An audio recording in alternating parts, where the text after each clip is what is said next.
Hey family, what's up? What's up? Got a little buffering going on. Hang on, hang on. Okay, I think we're together now. Ooh,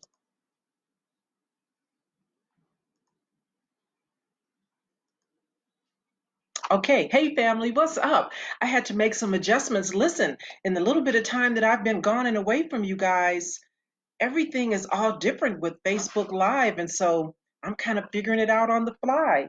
Um, I hope you can see me okay. I hope the volume is fine as you step into the room.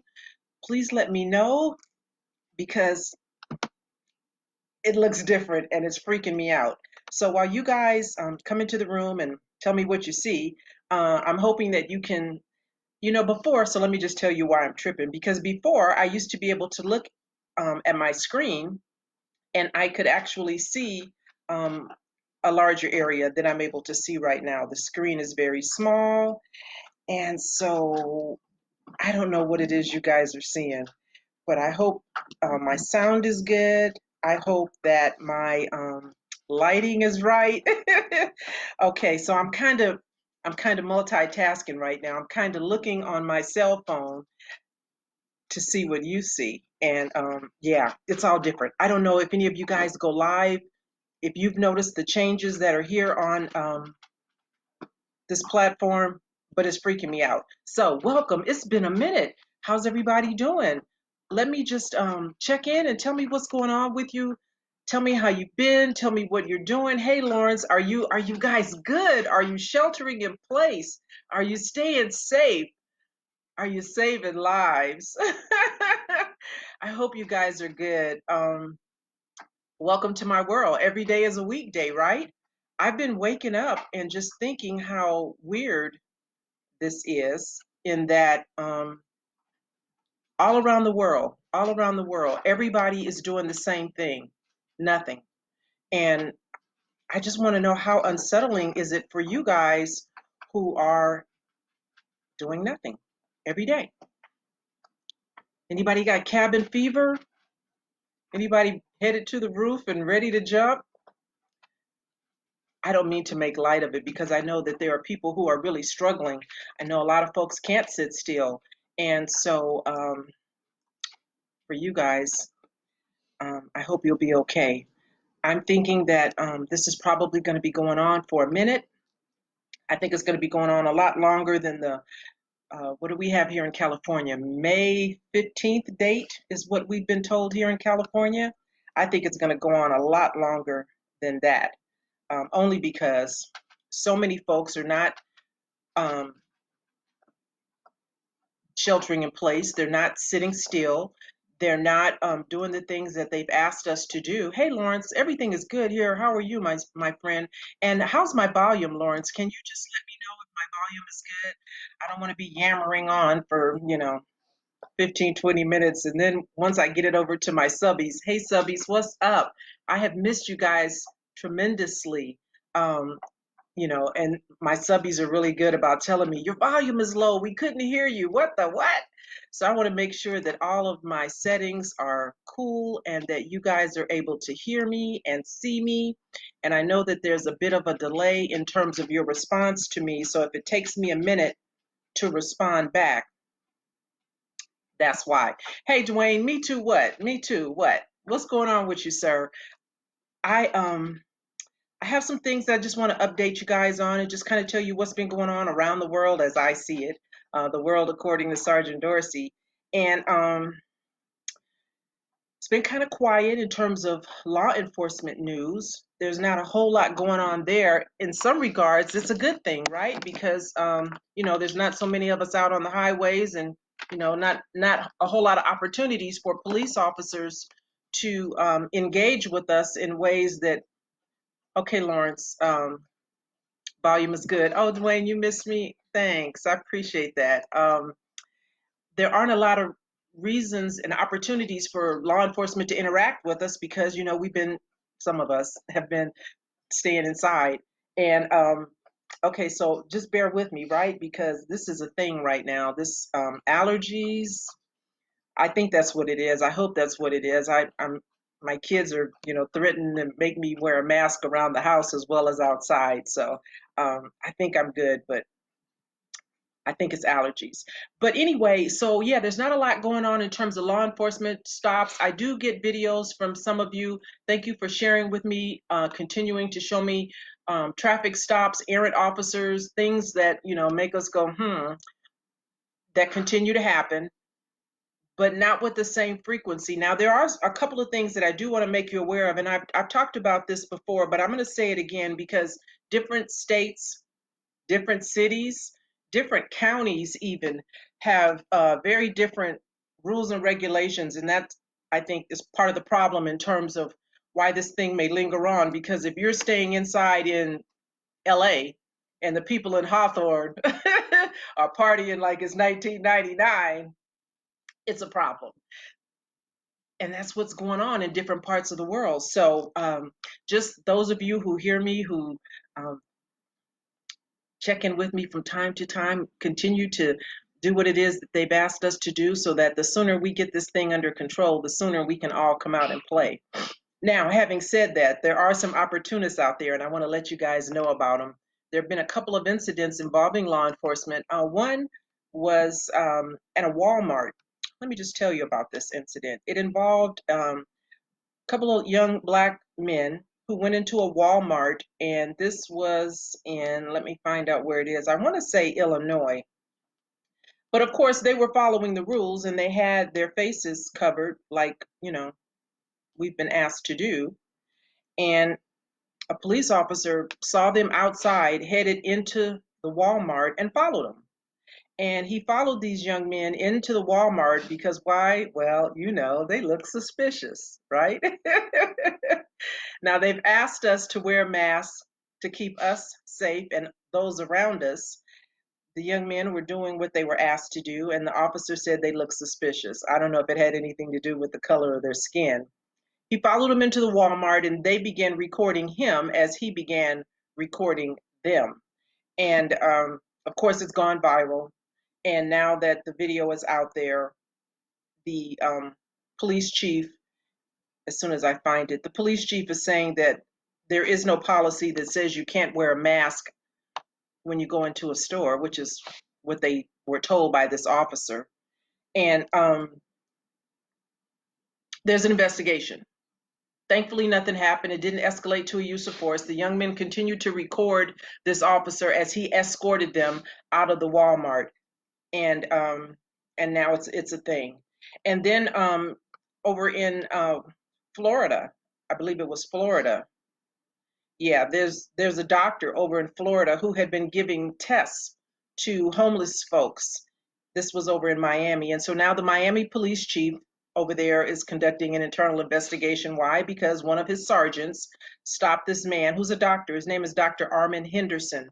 And he had been offloading his van. I think he was at the end of his day and there was a lot of stuff in his van, and he's back home now, offloading his van. And this officer said he was, being proactive and doing work with investigative work with regards to illegal dumping of trash, because that's a problem right now in Miami. And he thought this doctor was dumping trash onto the public street, and so that's what he was investigating. The doctor didn't have any ID on him at the moment, and thankfully someone in his home had been recording from inside, and eventually a female is seen on video bringing his ID downstairs. But this, of course, is after he's placed in handcuffs. And the Dr. Henderson, goes on to say that this police sergeant says to him as they're talking, refer to me as sir or sergeant. So it sounds like, he was just trying to amp up the situation and get this doctor to do something where the good sergeant could, use some sort of force on him, push a button, and then, put this doctor in the system under the guise of, interfering, not complying, whatever it is he was going to come up with for that day. That didn't happen, thankfully. And there's an investigation. So I say all that to say, hey, Michael, that there are opportunists out there in uniform who still are looking for reasons, ways opportunities when you're doing everything that you're supposed to do to engage you and get you in that system. And so that's why I say, even though I ask and implore you to comply, go along with whatever it is that they're asking you to do to try to avoid a situation. When you do everything that you're asked to do, that doesn't always necessarily mean that you're going to be in a good place. We do the best we can, not knowing, which knucklehead we've just encountered in the grab bag of police officer knuckleheads. So be careful when you do go out. Follow the rules, wear the mask, because again, if you're out without a mask, that's another reason to engage you. So, I mean, there's a lot to think about, family, when you go outside. There's a lot to think about. And so you need to have these conversations with the young people too, because they seem to be out there in greater numbers than we are. Did you guys see that big party that they had over the Easter weekend? I think it was Easter Sunday again. I think it was in Florida. Over 100 people in something that looked like a project, and they all knew their rights. Officers in this instance did show great restraint. They took about 2 hours to disperse this group of Easter egg hunters. And if you haven't seen the video, it's something to behold. You can see some of the young people, who are probably involved in shenanigans anyway, who are always looking to get into it with the police, because I heard one young man say, "Oh, that's Officer so-and-so. I just ran from him the other day." So I don't know if they were trying to hit the lottery out there in Florida and get an officer to beat them up, or if they were just stupid in public. I don't know. But it was about 200 of them. And again, this is why I say, with so many people violating the stay-at-home order, and this was all manner of folk, babies, teenagers, millennials, all of those people are going to come out of those projects and, go to a grocery store near you, or go to, I don't know, wherever you might be.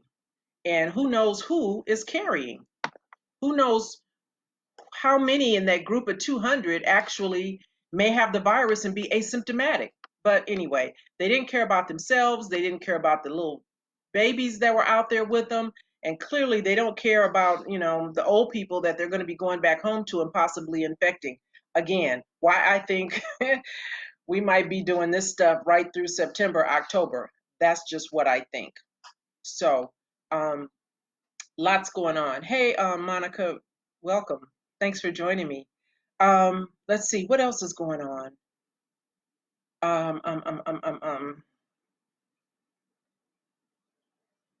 There's an article that I came across that speaks to, it says, assumptions of Blacks involved in criminality were intensified during national crisis. And so, this coronavirus is a national crisis. And so, oh, yeah, that's the story about the two young men that went into the Walmart. Wood River, Illinois is where the two young men were that I started talking about in a Walmart. Wood River, Illinois. And so this is, like I said, opportunities for, law enforcement to engage you, because in the minds of some, criminality being created, being involved in, being engaged in by Black folks intensifies. They think you're out, looting and stealing and doing all sorts of stuff. And so that's their belief. We know that racial bias is a thing. We know that implicit bias is a thing. And so we just have to be smarter. We just have to be smarter.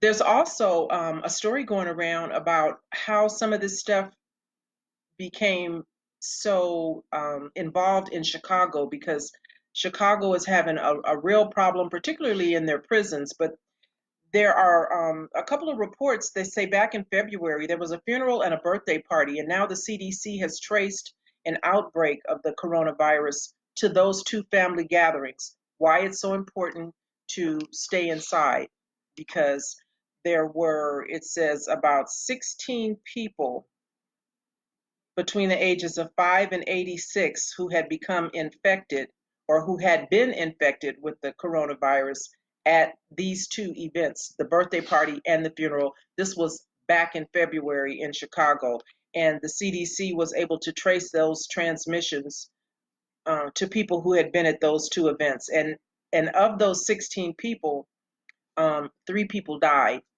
at least at the time of this report. Now, I don't know if it's gotten better or if it's gotten worse, but what I do know is that the prison populations, not only in Chicago, certainly here in California and in other places, are really struggling mightily with cases of the coronavirus being known. And so, to that end, there is a lot being said about early release of prisoners. Now, I don't know if that's everybody or if that's just a certain select few who may be in jail for nonviolent type crimes. I know, and I didn't research it to read up on it because I'm really over R. Kelly, but I heard today, again, he's trying to get released because there are several inmates where he is housed who have tested positive.